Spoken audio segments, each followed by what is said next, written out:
ാട് ദേവാലയത്തിൽ വന്ന് നമുക്ക് ഒരുമിച്ച് ദൈവത്തെ ആരാധിപ്പാൻ തക്കണം സർവശക്തനായ ദൈവം കൃപ ചെയ്തു. അതോർത്ത് ഞാൻ ദൈവത്തിന് നന്ദി കരയറ്റുന്നു. പ്രത്യേകിച്ച് ഇന്ന് ഇവിടെ ആരാധന എടുക്കുന്ന പ്രിയപ്പെട്ട ഷിജോ സാറിനും സാറിൻ്റെ പ്രിയ പിതാവിനും സഭാമക്കൾക്ക് എല്ലാവർക്കും ഉള്ള ഹൃദയം നിറഞ്ഞ നന്ദി സ്നേഹവും അറിയിക്കുന്നു. പ്രത്യേകിച്ച് ഗാനങ്ങൾ മനോഹരമായി ആലപിക്കുന്ന ഗായസംഘം, ഓർഗൻ വായിക്കുന്ന പ്രിയ പെരുമല്ല അതന്നെ ജോൺസൺ, കമ്മിറ്റിക്കാരെ, കൈക്കാരന്മാരെ, സെക്രട്ടറി, ബിആർച്ചൻ എല്ലാവർക്കുമുള്ള ഹൃദയം നിറഞ്ഞ നന്ദി സ്നേഹ സമയത്ത് അറിയിക്കുന്നു. ഇന്ന് വളരെ അവിചാരിതമായിട്ടാണ് ഇവിടെ വന്നത്. നേരത്തെ വരും എന്ന് പറഞ്ഞിട്ട് ഇന്നലെ രാത്രിയിലാണ് അച്ഛനോട് വിളിച്ചു പറഞ്ഞാൽ ഇന്ന് ഇവിടെ ആരാധന കൂടുന്നുണ്ടെന്ന് പറഞ്ഞത്. മുന്നമേ തീരുമാനിച്ച പ്രോഗ്രാമല്ല. നമുക്കെല്ലാവർക്കും അറിയാവുന്ന പോലെ ഇന്ന് ഉച്ച കഴിഞ്ഞ് നമ്മുടെ ഡയസൻ കൗൺസിലിൻ്റെ തുടർച്ചാ സമ്മേളനം നടത്തപ്പെടുകയാണ്. അതുകൊണ്ട് ഇന്ന് രാവിലത്തെ ആരാധന രാവിലെ അടുത്തുള്ള പള്ളിയിൽ പോകാമെന്ന് വിചാരിച്ച് നോക്കിയപ്പോൾ ഇവിടെ വരണമെന്ന് കരുതി. ഇവിടെ വരണമെന്ന് കരുതിയതിന് ഒരു കാരണമുണ്ട്. അത് വേറെ ഒന്നുമല്ല, നമ്മളിവിടെ അടുത്ത സ്ഥലം അത് വാങ്ങാൻ അതിൻ്റെ ഏതാണ്ട് ഇടപാടുകളൊക്കെയും തീർന്നില്ല എങ്കിലും അതിൻ്റെ നമ്മൾ കൈവശപ്പെടുത്താനുള്ള കാര്യങ്ങളൊക്കെയും ഏതാണ്ട് 75% നമ്മൾ ചെയ്തിരിക്കുകയാണ്. എഗ്രിമെൻ്റൊക്കെ എൻ്റെ ആദ്യത്തെ എഗ്രിമെൻ്റൊക്കെ നമ്മൾ എഴുതി കഴിഞ്ഞു. അതിലെനിക്ക് അതിയായ സന്തോഷമുണ്ട്. ആ സന്തോഷത്തിൽ നിങ്ങളോടൊപ്പം പങ്കുചേരാൻ വേണ്ടിയാണ് ഞാൻ വന്നത്. അത് ജസ്റ്റ് ഒന്ന് നമ്മൾ ഇതിനായിട്ട് കണ്ടിട്ടുണ്ട്, പോയിട്ടുണ്ട് ഇതിലെ. എങ്കിലും നമ്മുടെ കൈവശമാക്കിയതിന് ശേഷമുള്ള അല്ലെങ്കിൽ ആദ്യത്തെ എഗ്രിമെൻ്റ് എഴുതിയതിന് ശേഷമുള്ള അതിന് പ്രത്യേകത ഉണ്ടല്ലോ തീർച്ചയായിട്ടും. അതുകൊണ്ട് ആ ഒരു സന്തോഷം കൊണ്ടാണ് വന്നത്. നിങ്ങളെ കാണാൻ പറ്റിയത് അതിയായ സന്തോഷമുണ്ട്. നമ്മുടെ സാറിനോട് ആ കാര്യം പറഞ്ഞിരുന്നില്ല. കാരണം ഇന്നലെ വൈകുന്നേരമാണ് ഞാൻ അച്ഛനോട് വികാരിച്ചനോട് പറഞ്ഞത്, ഈപ്പനച്ഛനോട് പറഞ്ഞത്. അച്ഛനുടനെ പറഞ്ഞു, ഇവിടെ ഇന്ന് സുജാത സാറാണ് ആരാധന എടുക്കുന്നത്, തോമസ് സാർ അങ്ങോട്ട് പോയിരിക്കുക, തോമസ് സാർ പോകുന്നവരും പറഞ്ഞിരുന്നു, പോയിരിക്കുകയാണ് എന്ന് പറയുണ്ടായി. വളരെ സന്തോഷമുണ്ട് വീണ്ടും ഇവിടെ ഈ സഭയിൽ കടന്നു വരുവാൻ ഇടയായതിലും നിങ്ങളെല്ലാവരെയും കാണാൻ ഇടയായതിലും അതിയായ സന്തോഷമുണ്ട്. ഞങ്ങൾക്ക് രണ്ടുപേർക്കും കുടുംബമായിട്ട് കടന്നു വരുവാൻ ഇടയായി തീർന്നതിലും വലിയ സന്തോഷമുണ്ട്. സഭ വളർന്നുകൊണ്ടിരിക്കുന്നു എന്ന് കാണുന്നതിൽ അതിയായ സന്തോഷം. ഞാനിവിടെ ഇന്ന് ഓർക്കുകയായിരുന്നു, നമ്മുടെ ഏതാണ്ട് 80 കാലഘട്ടങ്ങളിലായിരിക്കണം, അതിനുശേഷമായിരിക്കണം നമ്മളിവിടെ ഒരു ആരാധന അല്ലെങ്കിൽ ഒരു പ്രാർത്ഥന തുടങ്ങി. 1980 ശേഷമായിരിക്കും. നമ്മുടെ ചോറ്റുപാറ അവരുടെ ഭവനമായിട്ട് ബന്ധപ്പെട്ടാണ് ഇവിടെ ആരാധന ആദ്യം വരുന്നതെന്ന് എനിക്ക് തോന്നുന്നു. തുറന്ന് നമ്മുടെ ആൾക്കാർ ഇവിടെ വരാൻ തുടങ്ങി. ആരാധന ആലയം, വീടുകളിലെ ആരാധന മാറി നമുക്ക് ആരാധിപ്പാനുള്ള ഇടം നമുക്ക് കിട്ടി. ഇവിടെ നമ്മൾ അത് വാങ്ങി ഇവിടെ നമ്മൾ സെറ്റിൽ ചെയ്തു. അതിനുശേഷം ആദ്യകാലങ്ങളിൽ പുളിക്കത്തൊട്ടിയുടെ ഭാഗമായിട്ട് ഇവിടെ തുടങ്ങിയതുകൊണ്ട് പുളിക്കത്തൊട്ടിയുടെ അല്ലെങ്കിൽ ചേലച്ചൂട് ഇടവകയുടെ ഒരു ഉപസഭയായിട്ട് ആദ്യകാലങ്ങളിൽ ഇത് അറിയപ്പെട്ടു. പിന്നീട് അത് കഞ്ഞിക്കുഴി ഇടവകയുടെ ഭാഗമായിട്ട് അറിയപ്പെട്ടു. ഇപ്പോൾ അത് വെൺമണി ഇടവകയുടെ ഭാഗമായിട്ടാണ് അറിയപ്പെടുന്നത്. പിന്നീട് അതിന് മുമ്പ് തന്നെ ഡീലിമിറ്റേഷൻ വന്നപ്പോൾ നമുക്ക് ഇതിന് ഏറ്റവും സൗകര്യം ഇവിടെ അടുത്തുള്ള കാളിയാർ സഭയാണ് എന്ന് മനസ്സിലാക്കുകയും അങ്ങനെ നമ്മൾ കാളിയാർ ഇടവകയുടെ ഉപസഭയായിട്ട് അത് മാറുകയും ചെയ്തു. അപ്പോൾ അത് മൂവാറ്റുപുഴ സഭാ ജില്ലയാണ്. നേരത്തെ അത് കൊന്നത്തടി സഭാ ജില്ല, അതുപോലെ തന്നെ പിന്നീട് ചേലച്ചൂട് സഭാ ജില്ലയും ആയിരുന്നു. അങ്ങനെ ഓരോ ദിവസവും നമ്മളിങ്ങനെ വളരുകയാണ്. ഇവിടെ ആരാധന ആലയം നമ്മൾ തുടങ്ങി. ഇവിടെ നമ്മൾ കുറച്ച് സ്ഥലം വാങ്ങി. നമുക്ക് എല്ലാവർക്കും അറിയാവുന്ന പോലെ ഇത്രയേ ഉള്ളൂ. വേറെ നമുക്ക് ചുറ്റുപാട് ഒരു തിരുപേര് വന്നാൽ നമുക്ക് ഒന്ന് ചുറ്റി നടക്കാൻ പോലുള്ള സ്ഥലം ഇല്ലായിരുന്നു. നിങ്ങളുടെ അശ്രാന്ത പരിശ്രമവും ഒക്കെ സഹായങ്ങളൊക്കെ കൊണ്ട് നമുക്ക് ഇതിൻ്റെ മേൽക്കൂടൊക്കെ മാറാൻ പറ്റി. പുറമേ നോക്കുമ്പോൾ നമുക്കൊരു പള്ളി എന്നുള്ള ഒരു രീതിയിൽ കൊണ്ടുവരാൻ ഇടയാക്കി തീർത്തു. എന്നാലും നമുക്കിത് ഒരു അല്പ സ്ഥലമില്ലല്ലോ എന്നൊരു ഒരു ചിന്ത നമുക്കുണ്ടായിരുന്നു. സഭയുടെ ദൈനംദിന കാര്യങ്ങൾ കൊണ്ടുപോകാൻ തന്നെ നമ്മൾ ഒത്തിരി ഭാരപ്പെട്ടിരുന്നു. ആ കാലഘട്ടങ്ങളിൽ പ്രത്യേകമായ ഓരോരോ കാലഘട്ടങ്ങളുടെ ഉണ്ടായിരുന്ന കമ്മിറ്റി അംഗങ്ങൾ അതിനുവേണ്ടി പ്രത്യേകമായി പിരിവുകളെടുത്തു. കുറഞ്ഞത് 500 രൂപയെങ്കിലും കിട്ടണം എന്നുള്ള രീതിയിലുള്ള പിരിവുകളൊക്കെ ഇടയ്ക്ക് നമ്മൾ എടുക്കുകയുണ്ടായി. പല കാര്യങ്ങളും എല്ലാവരുടെയും നിങ്ങളുടെ അശ്രാന്ത പരിശ്രമമാണ് ഇന്ന് ഈ സഭ ഈ രീതിയിൽ ഇവിടെ നിലനിൽക്കുന്നത്. ഓരോരോ കാലഘട്ടങ്ങളിൽ പ്രവർത്തിച്ച സഭയുടെ ഭരണസമിതി അംഗങ്ങൾ, കൈക്കാരന്മാർ, കമ്മിറ്റി അംഗങ്ങൾ സെക്രട്ടറിമാർ, അതാത് സമയത്തുണ്ടായിരുന്ന ശുശ്രൂഷകരെല്ലാവരും ഞാൻ ഓർക്കുന്നു. പ്രത്യേകിച്ച് ഇങ്ങനെ ഒരു സ്ഥലത്തിൻ്റെ ഇടപാട് വന്നപ്പോൾ നമുക്ക് അത് എങ്ങനെയെങ്കിലും വാങ്ങണം എന്നൊരു ചിന്തയുണ്ടായി. അതാത് സമയങ്ങളിൽ അവർ ഇവിടുത്തെ കമ്മിറ്റിക്കാർ ജോൺസണും അവരെല്ലാവരും വരികയും ആ കാര്യങ്ങളൊക്കെ പറയുകയും ചെയ്ത് ഞാൻ സമയത്ത് ഓർക്കുന്നുണ്ട്. പക്ഷേ അത് നമുക്ക് അന്നേരത്തെ സാഹചര്യത്തിൽ ഇപ്പോഴും നമുക്കങ്ങനെ ആയില്ല എങ്കിൽ പോലും അത് നമുക്ക് എടുക്കാൻ പറ്റിയ ഒരു സാഹചര്യമായിരുന്നില്ല. കുറച്ചെങ്കിലും കിട്ടിയാൽ കൊള്ളാമെന്നുണ്ടായിരുന്നു. എൻ്റെ അവർ ഇടപാടൊക്കെ അങ്ങനെ നടന്നു. പിന്നെ കൈവിട്ട് പോയി എന്ന് നമ്മൾ വിചാരിച്ചു. വീണ്ടും എന്ത് ചെയ്തിരിക്കുകയാണ്, അത് നമുക്ക് വന്നിരിക്കുകയാണ്. നമ്മൾ ഉദ്ദേശിച്ചതിനേക്കാളും കൂടുതൽ സ്ഥലം ഇന്ന് നമുക്ക് അതിന് അഡ്വാൻസ് കൊടുത്ത് എഗ്രിമെൻ്റ് എഴുതാനായിട്ട് ഇടയായത്.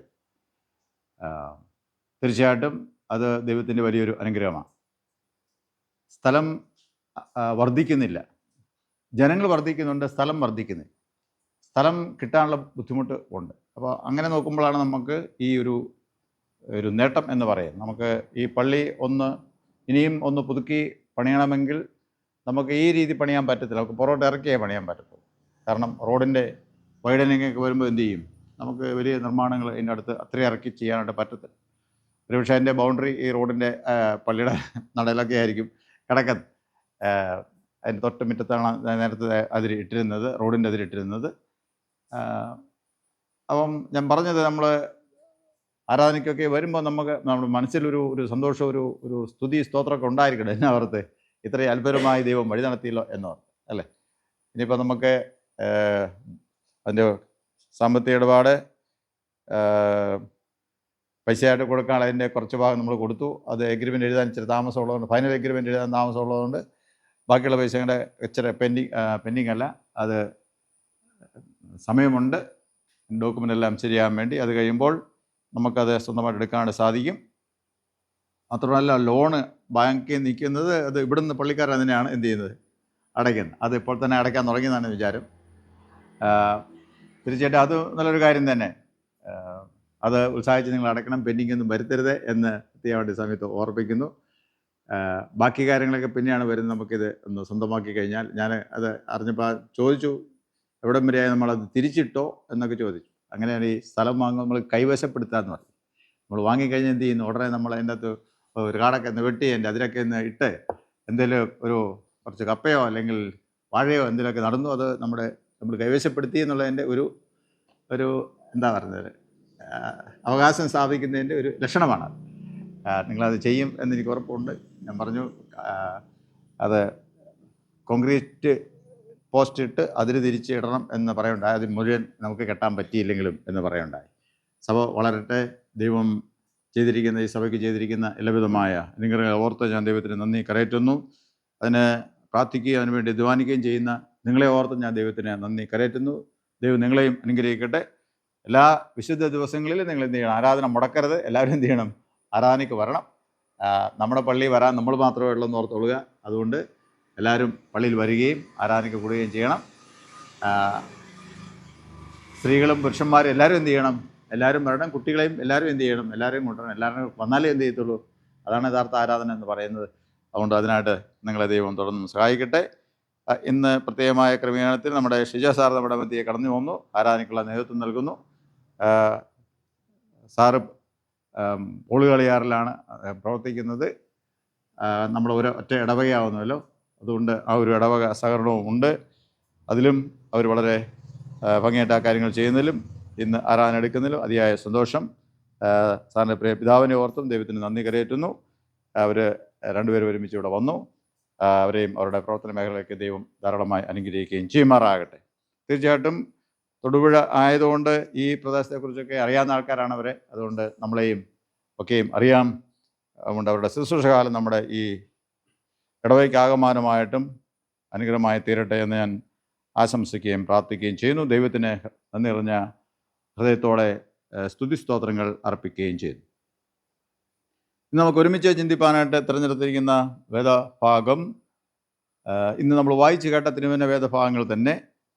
അവിടെ ഇന്ന് സുവിശേഷ വേദഭാഗം കൊണ്ട് വായിച്ച ആ ഭാഗത്തിലേക്ക് നിങ്ങളുടെ ശ്രദ്ധയെ ഞാനൊന്ന് കൊണ്ടുവരട്ടെ.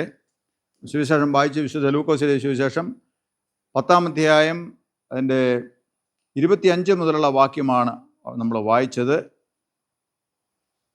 അവിടെ 2 വാക്യങ്ങൾ പ്രധാനമായിട്ടും ഞാൻ എടുത്തു വായിക്കാം. വിശുദ്ധ ലൂക്കോസിലെ സുവിശേഷം 10-ാം അധ്യായം 25 മുതലുള്ള വായനാ ഭാഗത്തെ 2 വാക്യങ്ങൾ ഞാൻ എടുത്ത് വായിക്കട്ടെ.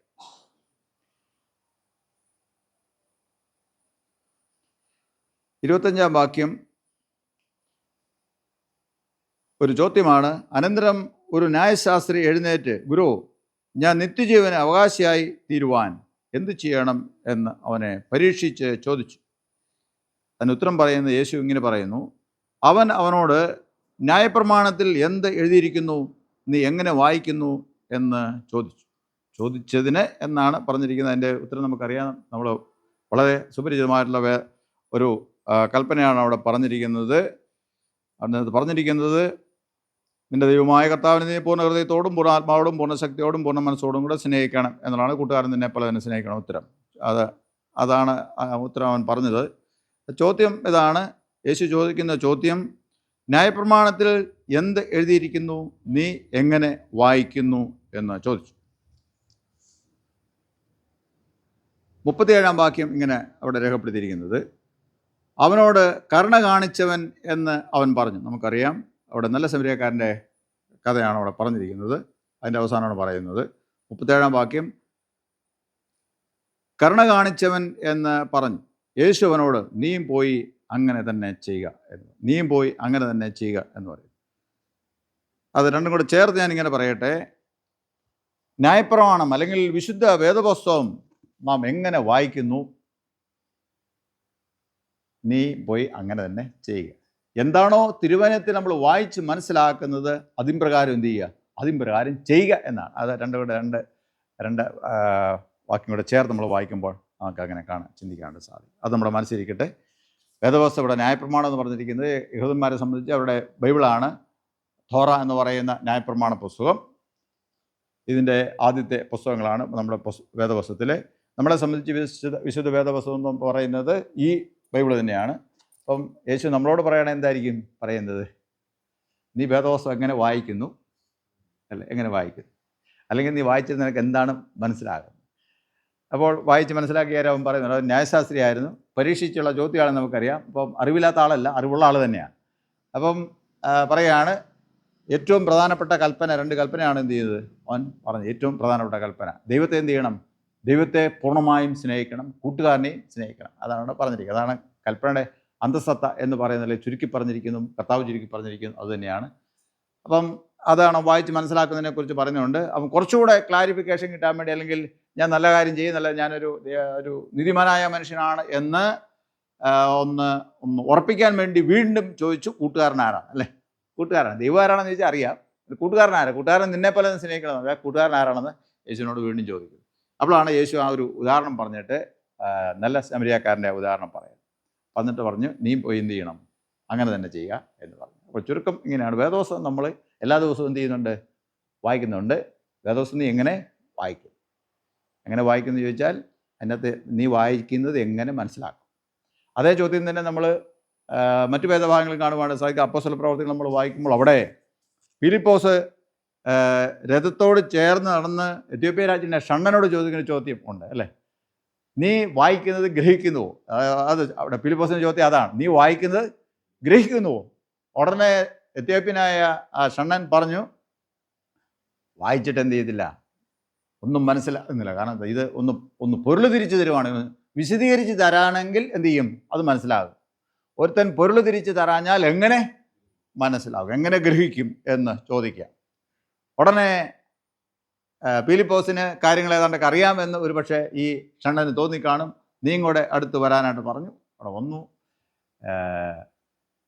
വായിച്ച വേദവചനത്തെക്കുറിച്ച് വിശദീകരിച്ചു കൊടുത്തപ്പോൾ അവനത് മനസ്സിലായപ്പോൾ വെള്ളമുള്ള സ്ഥലത്ത് നിന്ന് പറയുന്നത്, ഇത് വെള്ളം ഞാൻ എന്ത് ചെയ്യട്ടെ, ഞാൻ സ്നാനപ്പെടുക. ഉപദേശത്തിൻ്റെ ശ്രേഷ്ഠത നമുക്ക് അവിടെ കാണുവാൻ സാധിക്കും. നമ്മൾ എങ്ങനെ വായിക്കുന്നു, എങ്ങനെ അതിനോട് പ്രതികരിക്കുന്നു, എങ്ങനെ ചെയ്യുന്നു എന്നുള്ളതാണ് ഇതിൻ്റെ ഏറ്റവും പ്രധാനപ്പെട്ട ഒരു സംഗതി.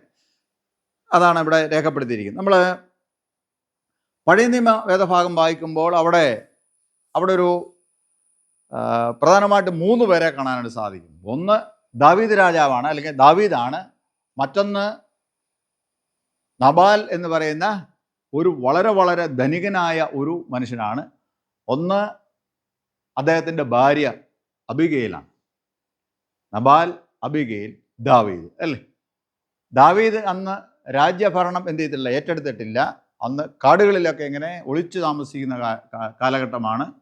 അതായത് ശൗൽ ദാവീദിനെ കൊല്ലുവാനായിട്ട് അന്വേഷിച്ച് നടക്കുമ്പോൾ ദാവീദ് കൊട്ടാരത്തിൽ നിന്ന് അല്ലെങ്കിൽ ശൗലിൻ്റെ സന്നിധിയിൽ നിന്ന് ഓടിപ്പോയി ദാവീദും മാതാപിതാക്കന്മാരും പ്രിയപ്പെട്ടവരെല്ലാം അവൻ്റെ കൂടെ ആൾക്കാരെല്ലാം കൂടെ ഏതാണ്ട് മൊത്തം നമ്മൾ കണക്കൂടെ വേണ്ട 600ഓളം പേര് ഉണ്ടായിരുന്നുണ്ട്. 400 പേരെന്ന് കൃത്യമായിട്ട് അവിടെ കണക്ക് പറഞ്ഞു. 400 പേര് ഉണ്ടായിരുന്നു അവരുടെ കൂട്ടത്തിൽ. സാധാരണ ആൾക്കാർ ആ കൂട്ടത്തിൽ കുറച്ച് പേരുണ്ടായിരുന്നു എന്ന് പറയുന്നു. അങ്ങനെ താമസിച്ചിരുന്ന സമയത്ത് നാബാലിൻ്റെ ആടുകളെ പാലിക്കുന്നതിൽ അല്ലെങ്കിൽ ആട്ടിൻകൂട്ടത്തിൻ്റെ കൂടെ ഈ ദാവീദും കൂടെ ആൾക്കാരുണ്ടായിരുന്നു. അപ്പോൾ അവരുടെ ആട്ടിൻകൂട്ടത്തെ എന്ത് ചെയ്തു, ശത്രു കള്ളന്മാർ പിടിച്ചുകൊണ്ടാകാതെ, കാട്ടുമൃഗങ്ങളെ പിടിച്ചുകൊണ്ടാകാതെ എന്ത് ചെയ്തു, കാത്തു എന്നാണ് അവിടെ പറഞ്ഞിരിക്കുന്ന വിവരണങ്ങൾ നമുക്കൊക്കെ മനസ്സിലാക്കാം. എന്ന് പറഞ്ഞാൽ നന്മ ചെയ്തു.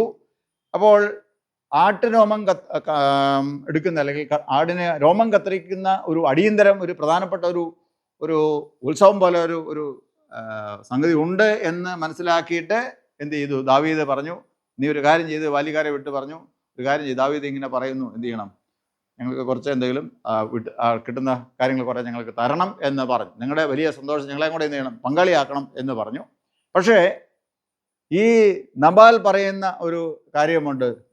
ദാവീദ് എന്ന് പറഞ്ഞ ആരാ? ദാവീദ് നേരിട്ടല്ല ചോദിക്കുന്നത്, ഭൃത്യന്മാരാണ് ചെന്ന് ചോദ്യം, ബാല്യക്കാരാണ് ചോദിക്കുന്നത്. ദാവീദ് ആരാ? ഐശായുടെ പുത്രൻ. എനിക്കറിയാം അവൻ ആരാണ്.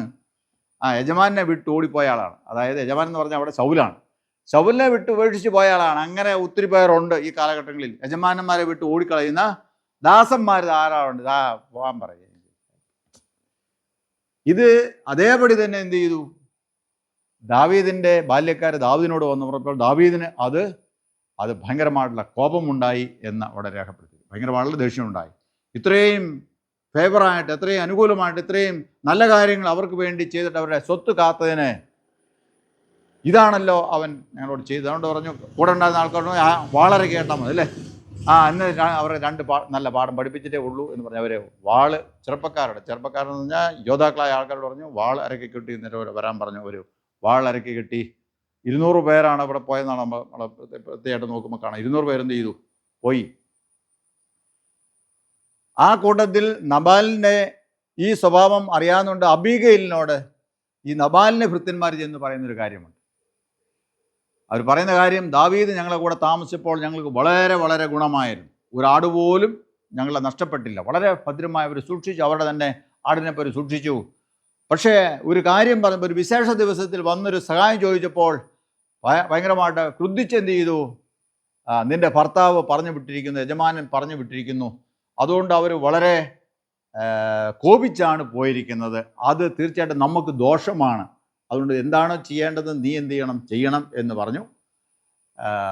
അബീഗയിൽ എന്ത് ചെയ്യുന്നു, അബീഗയിൽ അവിടെ ചെയ്ത കാര്യം പറയുന്നുണ്ട്. 200 അപ്പം, പിന്നെ 5 ആടിനെ അറുത്ത കറികൾ, അങ്ങനെ കുറേ മുന്തിരിയട, വീഞ്ഞ്, 2 തുരുത്തി വീഞ്ഞക്കാരെ, കുറേ അധികം ആൾക്കാർക്ക് സൽക്കരിക്കാൻ വേണ്ടുന്ന എല്ലാ സംഗതികളും എന്ത് ചെയ്തു, ഒരുക്കി ബാല്യക്കാരുടെ കൈ കൊടുത്തു വിട്ടു. നിങ്ങളിത് ഉടനെ എന്ത് ചെയ്യണം, കൊണ്ടുപോകണം, ഞാനിതാ വരുന്നു എന്ന് പറഞ്ഞു. അവരങ്ങ് പോകുന്ന വഴിക്ക് ഇവരെ ആക്രമിക്കാനായിട്ട് ദാവീദ് ഇങ്ങോട്ട് തിരിച്ചു വരുന്നതാണ് നമ്മൾ കാണുന്നത്. ദാവീദ് തൻ്റെ ബാല്യക്കാരുമായി വരുന്നത് കാണുന്നു. കണ്ട ഉടനെ അബീഗയിൽ എന്ത് ചെയ്യുന്നു, അവിടെ വാനത്തുനിന്ന് കഴുതപ്പുറത്തുനിന്ന് ഇറങ്ങി താണു വീണ് വണങ്ങുന്നു. പറയുന്നുണ്ട്, ദയവായിട്ട് എന്ത് ചെയ്യണം, ക്ഷമിക്കണം. എൻ്റെ ഭർത്താവ് ഇങ്ങനെ പറഞ്ഞു. അവൻ്റെ പേര് അബീഗയിൽ നാബാൽ എന്നാണ്. പേര് പോലെ തന്നെ എന്താണ്, അവൻ്റെ സ്വഭാവം വളരെ വളരെ കുത്തിച്ച സ്വഭാവമാണ്. ഭയങ്കര ദേഷ്യ സ്വഭാവമാണ്, ദുഷ്ട സ്വഭാവമാണ് അവനുള്ളത്. അവൻ എന്നാ പറയുന്നത് അവന് തന്നെ അറിയത്തില്ല. അതുകൊണ്ട് നീ അതൊന്നും പറയരുത്, കുറ്റം എൻ്റെ മേലിരിക്കട്ടെ. ഭൃത്യന്മാർ വന്നത് ഞാൻ കണ്ടില്ല. അതുകൊണ്ട് എന്ത് ചെയ്യണം, യജമാനൻ ഇത് വാങ്ങണം, എന്നോട് വാങ്ങണം. സമ്മാനങ്ങളെല്ലാം അല്ലെങ്കിൽ ഭക്ഷണമെല്ലാം ആർക്കിരിക്കട്ടെ, അത് ഭൃത്യന്മാർക്കിരിക്കട്ടെ. നീ ക്ഷമിക്കണം, മാപ്പാക്കണം എന്ന് പറഞ്ഞു. മാത്രമല്ല, നീ ഒരു ശ്രേഷ്ഠ മനുഷ്യൻ എന്ന് ഞാൻ കാണുന്നു. യഹോവയുടെ യുദ്ധങ്ങളാണ് നീ എന്ത് ചെയ്യുന്നത്, നടത്തുന്നത്. നിനക്കൊരു ഗൃഹം ദൈവം പണിയും, നീ ഇവിടെ എന്താവും, രാജാവാവും എന്ന് പറയുന്ന അബീഗയിലിനെ നമുക്ക് കാണാൻ സാധിക്കും. അവിടെ വളരെ വലിയൊരു പ്രതിസന്ധി എന്ത് ചെയ്തു, ഒഴിവാക്കുന്നത് ഒക്കെ അവിടെ കാണുവാൻ സാധിക്കും. ഓക്കെ, നമ്മൾ ലേഖന ഭാഗം വായിച്ചപ്പോൾ അവിടെ പൗലോസ് അപ്പോസ്തലൻ തെസ്സലോനിക്ക സഭയ്ക്ക് എഴുതുന്ന കാര്യങ്ങളുണ്ട്. വളരെ വളരെ പ്രധാനപ്പെട്ട ചില കാര്യങ്ങളാണ് പലതവണ ഞാൻ ഇവിടെ തന്നെ നേരത്തെ പ്രസംഗിച്ചിട്ടുള്ള വചനമാണ്. അവിടെ പറഞ്ഞിട്ടുണ്ട്, തെസ്സലോനിക്ക ലേഖനം അതിനകത്തെ ഏറ്റവും രസകരമായ സംഗതി എന്ന് പറഞ്ഞാൽ അധ്വാനത്തെക്കുറിച്ചാണ് അതിൻ്റെ അകത്ത് പറഞ്ഞിരിക്കുന്നത്. അധ്വാനത്തെക്കുറിച്ച് പറഞ്ഞിരിക്കുമ്പോൾ തെസ്സലോനിക്കർ 4-ാം അധ്യായം അതിൻ്റെ 12-ാം വാക്യത്തിൻ്റെ അവസാന ഭാഗം, സ്വന്തം കാര്യം നോക്കുവാനും സ്വന്തം കൈകൊണ്ട് വേല ചെയ്യുവാനും അഭിമാനം തോന്നണം എന്ന് എന്നും നിങ്ങളെ പ്രബോധിപ്പിക്കുന്നു. അതിനകത്ത്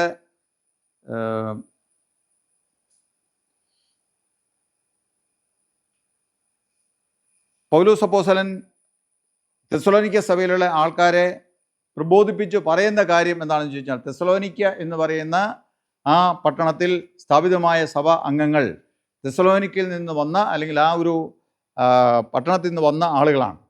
തെസ്സലോനിക്ക എന്ന് പറയുന്ന ആ ആൾക്കാർ, അവിടെയുള്ള ജനങ്ങൾ പ്രത്യേക രീതിയിൽ ജീവിച്ചു വന്നവരാണ്. അവരുടെ ആരാധനയൊക്കെയും പ്രത്യേക രീതിയിലായിരുന്നു. പ്രത്യേക രീതി എന്ന് പറഞ്ഞാൽ അവർ വളരെ, നമ്മുടെ രീതിയിൽ പറയുമ്പോൾ വളരെ മോശമായ രീതിയിലുള്ള ആരാധന രീതികൾ അവർക്കുണ്ടായിരുന്നു. അവർക്ക് സ്വന്തം ഭാര്യ ഉണ്ട്, അതോടൊപ്പം തന്നെ മറ്റ് ഇതര സ്ത്രീകളുമായിട്ട് അതുപോലുള്ള ബന്ധങ്ങൾ കാത്തു സൂക്ഷിക്കാൻ, അല്ലെങ്കിൽ ബന്ധം ചെയ്യാനും ഉള്ള ഒരു സാന്ദ്രത്തോടെ അവരുടെ ആരാധനകൾ നടത്തിയിരുന്നുവെന്നും അങ്ങനെ ചെയ്യുന്നത് അവരുടെ ദൈവത്തിന് പ്രസാദമാണെന്നും പഠിപ്പിച്ചിരുന്ന ഒരു സാഹചര്യത്തിൽ നിന്നാണ് അവരെന്ത് ചെയ്യുന്നത്, ഈ യേശുവിലുള്ള വിശ്വാസത്താൽ ഏകസത്യ ദൈവ വിശ്വാസത്തിലേക്ക് വന്നിരിക്കുന്നത്. അങ്ങനെയുള്ള കാര്യങ്ങൾ അത് തെറ്റാണ് എന്ന് പഠിപ്പിച്ചുകൊണ്ട് അതിലേക്ക്, ആ വിശ്വാസത്തിലേക്ക് വന്നപ്പോൾ പൗലോസ് അപ്പോസ്തലൻ ഓർമ്മിപ്പിക്കുകയാണ്, മറ്റുള്ള ആൾക്കാർ, നിങ്ങൾ ചുറ്റുള്ള ആൾക്കാരെ പോലെ എന്ത് ചെയ്യരുത്, നിങ്ങൾ ജീവിക്കരുത്. യഥാർത്ഥത്തിൽ ക്രിസ്ത്യാനികളായിട്ട് എന്ത് ചെയ്യണം, ക്രിസ്തുവിൻ്റെ അനുയായികളായിട്ട് നിങ്ങൾ ജീവിക്കേണ്ടതായിട്ടുണ്ട് എന്ന് അവിടെ പറഞ്ഞിരിക്കുന്നു. അത് അവിടെ പറയുമ്പോൾ അതിൻ്റെ ഒന്നുമല്ല വാക്യങ്ങൾ വായിക്കുമ്പോൾ അതിൻ്റെ 3-ാം വാക്യത്തിൽ ഇങ്ങനെയാണ് പറയുന്നത്, ദൈവത്തിൻ്റെ ഇഷ്ടമോ നിങ്ങളെ ശുദ്ധീകരണം തന്നെ. അശുദ്ധിയെക്കുറിച്ചാണ് അവിടെ പറഞ്ഞിരിക്കുന്നത്. അവിടെ ആരാധനയുള്ള ശുദ്ധിയോടെ എന്ത് ചെയ്യുക, വിശുദ്ധിയോടെ എന്ത് ചെയ്യുക, ദൈവത്തെ ആരാധിക്കുക. അവിടെ 7-ാം വാക്യം, ദൈവം നമ്മെ അശുദ്ധിക്കല്ല വിശുദ്ധീകരണത്തിന് അത്രേ വിളിച്ചത്. അതായത് തെസ്സലോനിക്ക എന്ന ആ സ്ഥലത്ത് നിന്ന് നിങ്ങളെ വിളിച്ചത് ദൈവം അശുദ്ധി, അതോടെ ആ രീതിയിൽ തന്നെ ജീവിക്കാൻ വേണ്ടിയല്ല, അത് നിങ്ങൾ വിളിച്ച് മാറ്റിയിരിക്കുകയാണ്. അവിടെ അശുദ്ധിയാണ്, ഇവിടെ നിങ്ങൾ വിശുദ്ധരായിട്ട് ജീവിക്കണം എന്നാണ് അവിടെ അപ്പോസ്തലൻ അവരെ ഉദ്ബോധിപ്പിക്കുന്നത്. വളരെ ശക്തമായ ഉപദേശമാണ് അവിടെ പറഞ്ഞിരിക്കുന്നത്.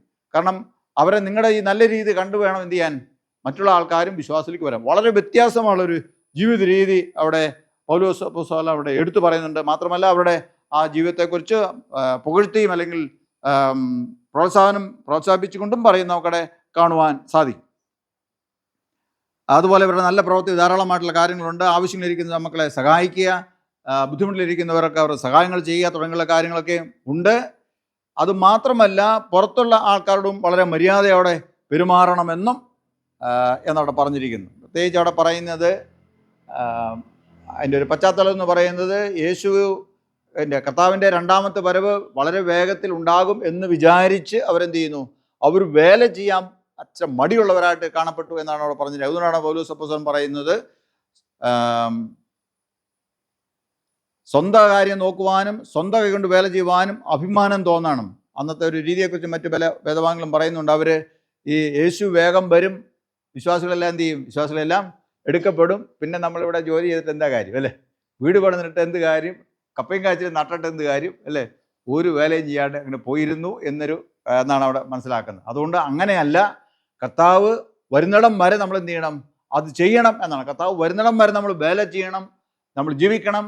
നമ്മൾ ആ സമൂഹത്തിൽ തന്നെയാണ് ജീവിക്കുന്നത്, അതിനനുസരിച്ച് ജീവിക്കണം. ഇല്ലാതെ പോയാൽ എന്ത് ചെയ്യും, നമുക്ക് ബുദ്ധിമുട്ട് വരുമ്പോൾ നമ്മൾ മറ്റു പലരെയും ആശ്രയിക്കേണ്ടി വരും എന്നാണ് അവിടെ പറഞ്ഞത്. മറ്റു പലരെയും ആശ്രയിക്കേണ്ടി വരും. ഇവിടെ അപ്പോസ്തലൻ തെസ്സലോനിക്ക സഭയെ ഉപദേശിക്കുന്നത്, അല്ലെ അവരെ പറഞ്ഞ് ബോധ്യപ്പെടുത്തുന്നത് ഇതാണ്, നമ്മുടെ കാര്യം, സ്വന്തം കാര്യം എന്ത് ചെയ്യണം നോക്കാൻ, നമുക്ക് അതിൻ്റെ അകത്തൊരു അഭിമാനം തോന്നണം. നമ്മുടെ സ്വന്തം കാര്യത്തിന് വേണ്ടി മറ്റുള്ള ആൾക്കാരെ എന്ത് ചെയ്യരുത്, അവരെ സമീപിക്കുന്ന രീതി പറ്റത്തില്ല, അത് കൊള്ളത്തില്ല എന്ന് പറഞ്ഞിരിക്കുന്നു. അതുകൊണ്ട് വേല ചെയ്യണം, സ്വന്തം കൈ കൊണ്ട് എന്ത് ചെയ്യണം, വേല ചെയ്യണം. അതിൽ നമുക്ക് ജോലി ചെയ്യുന്നതിൽ അഭിമാനം തോന്നണം. നമ്മുടെ സ്വന്തം പറമ്പിലാണെങ്കിലും ജോലി ചെയ്യുന്നതിൽ എന്ത് ചെയ്യണം, നമുക്ക് അഭിമാനം തോന്നണം. മറ്റ് ആൾക്കാർക്ക് ജോലിക്ക് പോയാലും എന്ത് ചെയ്യണം, അതിന് നമ്മൾ അഭിമാനത്തോടെ ചെയ്യാൻ നമുക്ക് സാധിക്കണം. അതിൻ്റെ അകത്തൊന്നും എന്ത് ചെയ്യേണ്ട കാര്യമില്ല, യാതൊരു വിധമായ ബുദ്ധിമുട്ടും തോന്നേണ്ടതില്ല. അതിൽ അഭിമാനത്തോടെ ജോലി ചെയ്യണം എന്നാണ് ഇവിടെ പറഞ്ഞിരിക്കുന്നത്. പ്രിയമുള്ളവരെ, ഇന്നത്തെ ഞായറാഴ്ച അൽമായ ഞായറാഴ്ചയാണ് നമ്മൾ ഇന്ന് കൊണ്ടാടുന്നത്. ലേറ്റി സൺഡേ എന്ന് പറയും. ഒരു സഭയിൽ അല്ലെങ്കിൽ ദൈവത്തിൻ്റെ മിഷനിൽ ദൗത്യ നിർവഹണത്തിൽ അൽമായരായ ആൾക്കാരുടെ രീതി അല്ലെങ്കിൽ അവരുടെ പ്രാധാന്യം എന്താണെന്ന് ഇവിടെ എടുത്ത് പറയുകയാണ് ചെയ്തത്. സുവിശേഷത്തിൽ നമ്മൾ വായിച്ചു, അതിലെ ഈ യാത്ര ചെയ്തു പോയ മനുഷ്യനെ അവന് കള്ളന്മാരെന്തിനെ ആക്രമിച്ചു. എരിഹോവിലേക്ക് പോയ മനുഷ്യനെ ആക്രമിച്ചു അവനെ അർത്ഥപ്രാണനായി, അയാണ്ട് ജീവൻ പോയ അവസ്ഥ ഇട്ടു. യാദൃശ്യ അതിലെ ഒരു പുരോഹിതൻ പോയി, എന്ത് ചെയ്തു? അങ്ങ് പോയി. പിന്നെ എന്ത് ചെയ്തു? ഒരു ലേവ്യം വന്നു. ന്യായപ്രമാണവും എഴുതുകയും വായിക്കുകയും പഠിപ്പിക്കുകയൊക്കെ ചെയ്യുന്ന ലേവ്യം വന്നു. അവനും വന്ന് എന്ത് ചെയ്തു? ഇച്ചിരി മാറി അവനും കളഞ്ഞു. അവർ രണ്ടുപേരും ആരാണ്? യഥാർത്ഥത്തിൽ ഉപദേശകന്മാരാണ്, അല്ലേ? ഉപദേശകന്മാരാണ്, അൽമായരല്ല, സാധാരണ ആൾക്കാരല്ല, സഭയിലെ സാധാരണ ആൾക്കാരല്ല. അവർ ഉപദേശിക്കാനും ഇതുപോലെ പ്രത്യേകമായി ഈ ദൈവിക കാര്യങ്ങൾ വിളിച്ചു വേർതിരിക്കപ്പെട്ട ആൾക്കാരാണ്. അവരെന്ത് ചെയ്തു? ഈ അർത്ഥപ്രാണനായി കിടക്കുന്ന മനുഷ്യനെ കണ്ടിട്ട് എന്ത് ചെയ്തു? അവർ മാറിക്കടന്നു. അവിടെ അവനെ സഹായിച്ചത് ആരാണ്? അന്നത്തെ രീതി പറഞ്ഞ ഒരു അൽമായനാണ്. ഇന്നത്തെ രീതി നമ്മൾ ചിന്തിക്കുമ്പോൾ അങ്ങനെ തന്നെ അൽമായനാണ്, അല്ലേ? പ്രത്യേകമായി ആരാധനയ്ക്ക് വേണ്ടിയോ ശുശ്രൂഷയ്ക്ക് വേണ്ടിയോ വേർതിരിക്കപ്പെട്ട ആളല്ല, സാധാരണ ഒരു മനുഷ്യനാണ് ഒരു അൽമായൻ. നമ്മുടെ ഇന്നത്തെ ചിന്താവിഷയത്തെ ബന്ധിപ്പിച്ച് പറയുമ്പോൾ ഒരു അൽമായൻ കണ്ടിട്ട് അവനെന്ത് തോന്നി? അവനൊരു മനുഷ്യനാണല്ലേ, എന്നെപ്പോലെ ഒരാളാണല്ലോ, അവൻ വയ്യാതെ കിടക്കുകയാണല്ലോ, ആരോ അവൻ എന്ത് ചെയ്തു? ഉപദ്രവിച്ചല്ലോ. ശരി, എന്നാൽ അവൻ എന്ത് ചെയ്യും? ഒരു സഹായം ചെയ്യണം എന്ന് തോന്നി, അല്ലേ? യഥാർത്ഥത്തിൽ സഭയുടെ സാക്ഷ്യം എന്ന് പറയുന്നത് സഭാവിശ്വാസികളിലാണ്. സഭയുടെ സാക്ഷ്യം സഭാവിശ്വാസികളിലാണ്. അവരാണ് എന്ത് ചെയ്യുന്നത്? അവിടെ പൗലോസ് അപ്പോസ്തലൻ പറയുന്നതാണ്, മര്യാദയായിട്ട് എന്ത് ചെയ്യണം? നടക്കുക. മര്യാദ നടക്കുമ്പോഴാണ് എന്ത് ചെയ്യുന്നത്? സഭയെക്കുറിച്ചുള്ള സാക്ഷ്യം സമൂഹത്തിന് കിട്ടുന്നത്, അല്ലേ?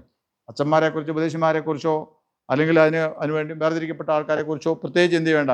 സാക്ഷ്യം ആവശ്യമില്ല, അല്ലേ? അവരതിനു വേണ്ടി അവർ കടമപ്പെട്ടവരാണ്. അവർ വളരെ ചുരുക്കം ആൾക്കാരിങ്ങനെ അവരിങ്ങനെ പോകുന്ന ആൾക്കാരാണ്. പക്ഷേ സമൂഹത്തിൽ ഇറങ്ങി പ്രവർത്തിക്കുന്ന അവരായിരിക്കുന്ന ചുറ്റുപാടിൽ അറിയുന്ന ആൾക്കാർ മുഴുവനും ആര് തന്നെയാണ്? ദൈനംദിന ജീവിതത്തിൽ ബന്ധപ്പെടുന്ന ആൾക്കാർ ആരാണ്? അവർ സാധാരണക്കാരാണ്, അല്ലേ? നിങ്ങളാണ്, സഭാമക്കളാണ്, അൽമായരാണ്. അവരിലൂടെയാണ് സഭയുടെ സാക്ഷ്യം, അവരിലൂടെയാണ് സാക്ഷ്യം. അപ്പോൾ അവർ പ്രധാനപ്പെട്ടതാണോ?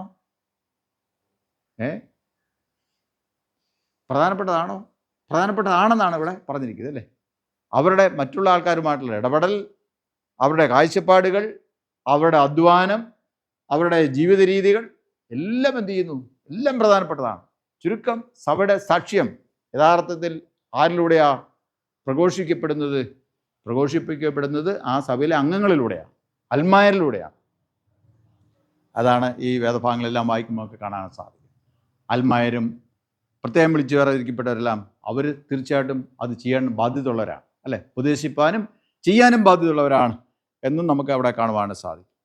അതുകൊണ്ട് ഈ അൽമായ ഞായറാഴ്ച ലേറ്റി സൺഡേയിൽ നമുക്ക് ഇപ്രകാരം നമുക്ക് ചിന്തിക്കാം. ആദ്യം പറഞ്ഞ ഭാഗത്തിലേക്ക് ഒന്ന് തിരിച്ചു വരട്ടെ. ചോദ്യം ഇതാണ്, നീ വേദപുസ്തകം എങ്ങനെ വായിക്കും, അല്ലേ? വേദപുസ്തകം എങ്ങനെ വായിക്കും? അതുപോലെ ചെയ്യും. അൽമായരെ, നമ്മൾ വേദപുസ്തകം എങ്ങനെ നമ്മൾ വായിക്കുന്നുണ്ടോ എന്നാണ് ഒന്നാമത്തെ ചോദ്യം, അല്ലേ? വായിക്കുന്നുണ്ടോ? വേദപുസ്തകം വായിക്കുന്നവരുണ്ടോ? എല്ലാ ദിവസവും എന്ത് ചെയ്യണം? എല്ലാ ദിവസവും വേദപുസ്തകം വായിക്കണം. വേദപുസ്തകം വായിക്കുക, അതെങ്ങനെയാണ് നമ്മൾ മനസ്സിലാക്കുന്നത്, അല്ലേ? എന്താണ് നമ്മൾ മനസ്സിലാക്കുക, അതുപോലെ ചെയ്യും. വേദപുസ്തകം വായിച്ച് മനസ്സിലാക്കുന്ന പോലെ എന്ത് ചെയ്യുക? പ്രവർത്തിക്കുക. അപ്പോൾ എന്ത് ചെയ്യും? അപ്പോൾ ദൈവനാമം മഹത്വം കൊടുക്കും. ദൈവനാമം അൽമായരിലൂടെ, സഭാവിശ്വാസികളോടെ, സഭാമക്കളിലൂടെ എന്ത് ചെയ്യും? മഹത്വം കൊടുക്കും. സഭ വളരും, വ്യാപിക്കും എന്നുള്ളതിന് യാതൊരു സംശയമില്ല. പ്രാർത്ഥനയോടെ എന്ത് ചെയ്യുക? വിശുദ്ധ വചനം നമ്മൾ വായിക്കും. അവിടെ പറഞ്ഞിട്ടുണ്ട്, യേശു ചോദിക്കുമ്പോൾ ന്യായശാസ്ത്രിക്ക് അല്ലെങ്കിൽ യേശുവിനോട് ചോദ്യം ചോദിച്ച മനുഷ്യനറിയാം ഏതാണ് പ്രധാനപ്പെട്ട കൽപ്പനയെന്ന്, അല്ലേ? കൂട്ടുകാരൻ ആരാ? പ്രധാനപ്പെട്ട കൽപ്പന അറിയാം. ഒരുപക്ഷെ അതിൻ്റെ പ്രായോഗിക വശം അവനെന്ത് ചെയ്തില്ലായിരുന്നു? അറിയത്തില്ല. പ്രായോഗിക വശം അറിയത്തില്ല, എങ്ങനെ ചെയ്യണമെന്ന് അറിയത്തില്ല. ഉപദേശിക്കാൻ അറിയാം, പക്ഷേ അവരുടെ ജീവിതമായിട്ട് അതിന് ബന്ധമില്ലായിരുന്നു. അതുകൊണ്ടാണ് യേശു ആ ഉദാഹരണം അവിടെ പറഞ്ഞത്. ശിഷ്യന്മാരും അതുതന്നെയാണ് പറഞ്ഞത്. നമ്മൾ പഴയ നിയമം വായിച്ചപ്പോഴും അതിനെയാണ് കാണാൻ സാധിക്കുന്നത്, അല്ലേ? ഇസ്രായേൽ മക്കളാണ്, കൽപ്പനകളെല്ലാം അറിയാവുന്നവരാണ്, ഈ ന്യായപ്രമാണം അവർക്ക് ഉള്ളതാണ്. പക്ഷേ അബീഗയിൽ എന്ത് ചെയ്തു? അത് മനസ്സിലാക്കി. അബീഗയിൽ ഇത് മനസ്സിലാക്കി, എന്താണ് ഇതിൻ്റെ അപകടം എന്ന് മനസ്സിലാക്കി. ഒരു സമൂഹത്തെ, ആ കുടുംബത്തെ രക്ഷിപ്പാൻ അബീഗയിൽ എന്ത് ചെയ്തു? അബീഗയിൽ ബദ്ധശ്രദ്ധയായിരുന്നു. പക്ഷേ നാബാലാണ് ഒരു കണക്കിന് പറയുമ്പോൾ നമ്മൾ യഹൂദന്മാരുടെ രീതി അനുസരിച്ച്, ഇസ്രായേൽ മക്കളുടെ രീതി അനുസരിച്ച് നോക്കുമ്പോൾ കുടുംബത്തിലെ നാഥൻ എന്ന് പറഞ്ഞ ആരാണ്? അബീഗയിൽ, പുരുഷനാണ്. അവനാണ് അവിടുത്തെ പുരോഹിതൻ. ഒരു കുടുംബത്തിൻ്റെ പുരോഹിതൻ എന്ന് പറയുന്നത് അവിടുത്തെ പിതാവാണ്. അല്ല, അത് പിതാവ് കഴിഞ്ഞാൽ മൂത്ത മകനാണ്, അല്ലേ? ആരാധനാ കാര്യങ്ങൾക്ക് നേതൃത്വം കൊടുക്കാൻ, അവിടുത്തെ ആ കുടുംബാംഗങ്ങളെ നേർവാതിയിൽ കൊണ്ടുപോകാനുള്ള ഉത്തരവാദിത്വം അവർക്കാണ്. ഇവിടെ നാബാൽ എന്ത് ചെയ്യുന്നു? അവിടെ സ്വഭാവം പറയുന്നുണ്ട്, അവൻ ഒരു ദുഷ്ട സ്വഭാവമുള്ളവൻ, അല്ലേ? വചനം വായിക്കുന്നു കേൾക്കുന്നു പറഞ്ഞിട്ട് കാര്യമില്ല. സ്വഭാവം എന്താണ്? സ്വഭാവം ദുഷ്ട സ്വഭാവം, അല്ലേ? സ്വഭാവം ദുഷ്ട, വായിക്കുന്നുണ്ടോ പഠിക്കുന്നുണ്ടല്ല, അല്ലേ? അതുകൊണ്ടാണ് ചോദ്യം, നീ എങ്ങനെ വായിക്കുന്നു? നീ എന്താണ് വായിക്കുന്നത്? വായിക്കുന്നത് കറക്റ്റാണ്, അവൻ വായിക്കുന്നതൊക്കെ വളരെ കറക്റ്റാണ്. നമ്മൾ വേദോസം വായിക്കുന്നത് വളരെ കറക്റ്റാണ്. പക്ഷേ എവിടെയാണ് കറക്റ്റ് ഇല്ലാത്ത, ശരിയല്ലാത്ത? എവിടെയാണ്? പ്രവൃത്തിയിലാണ്. വായിക്കുന്ന പോലെ ചെയ്യാനായിട്ട് എന്ത് ചെയ്യുന്നു? കർത്താവ് നമ്മളെ ഓർമ്മിപ്പിക്കുന്നു. നമുക്ക് ഈ അൽമായ ഞായറാഴ്ച അങ്ങനെ നമുക്ക് ചിന്തിക്കാം, വേദവസം ശ്രദ്ധയോടെ വായിക്കാനും അതിനകത്ത് പറഞ്ഞിരിക്കുന്ന തിരുവചന സത്യങ്ങൾ അനുസരിച്ച് നമ്മുടെ ദൈനംദിന ജീവിതം ചിട്ടപ്പെടുത്തുവാൻ നമുക്കിടയാകട്ടെ. തെസ്സലോനിക്ക സഭയിലെ വളരെ പ്രത്യേകമായ സാഹചര്യത്തിൽ വളരെ വ്യത്യസ്തമായ ആരാധന രീതിയിലുള്ള ആ ഇടങ്ങളിൽ നിന്ന് വിളിച്ചു വേർതിരിക്കപ്പെട്ടവരുടെ കൂട്ടമാകുന്ന തെസ്സലോനിക്ക വിശ്വാസ സമൂഹത്തോട് പൗലോസ് അപ്പോസ്തലൻ പറയുന്നത്, അത് നിങ്ങളുടെ പഴയ രീതികൾ അശുദ്ധിയാണ്. ദൈവം ആരാണ്? ദൈവം വിശുദ്ധനായതുകൊണ്ട് വിശുദ്ധീകരണത്തിലെ ദൈവത്തെ ആരാധിക്കാൻ പറ്റുള്ളൂ എന്ന് പറഞ്ഞിരിക്കുന്നു. അതുകൊണ്ട് ദൈവം നമ്മളെ അശുദ്ധിക്കല്ല വിളിച്ചിരിക്കുന്നു, വിശുദ്ധിക്കായിട്ട് വിളിച്ചിരിക്കുന്നു എന്ന് പറഞ്ഞുകൊണ്ട് വിശുദ്ധീകരണത്തെക്കുറിച്ച് അവിടെ പറഞ്ഞിരിക്കുന്നു. അതെല്ലാ തലങ്ങളിലും വേണമെന്ന് പറഞ്ഞിരിക്കുന്നു. വേല ചെയ്യണമെന്ന് പറഞ്ഞു. അതുമൂലം ദൈവനാമം ദുഷിക്കപ്പെടാതെ ഞങ്ങൾ മടിയന്മാരെ, അലസന്മാരായി അങ്ങോട്ടും ഇങ്ങോട്ടും ആൾക്കാരുടെ അടുത്ത് കൈനീട്ടിക്കൊണ്ട് നടക്കുന്ന സ്വഭാവമുള്ളവരായിട്ട് മാറരുത് എന്ന് പറഞ്ഞുകൊണ്ട് സ്വന്തം കൊണ്ട് വേല ചെയ്യണം എന്ന് പറഞ്ഞ് പ്രബോധിപ്പിക്കുന്നത് നമുക്ക് കാണുവാൻ സാധിക്കും. അതുകൊണ്ട് എങ്ങനെ വായിക്കുന്നു, അതെങ്ങനെ നമ്മൾ ദൈനംദിന ജീവിതത്തിൽ പ്രായോഗികമാക്കുന്നു.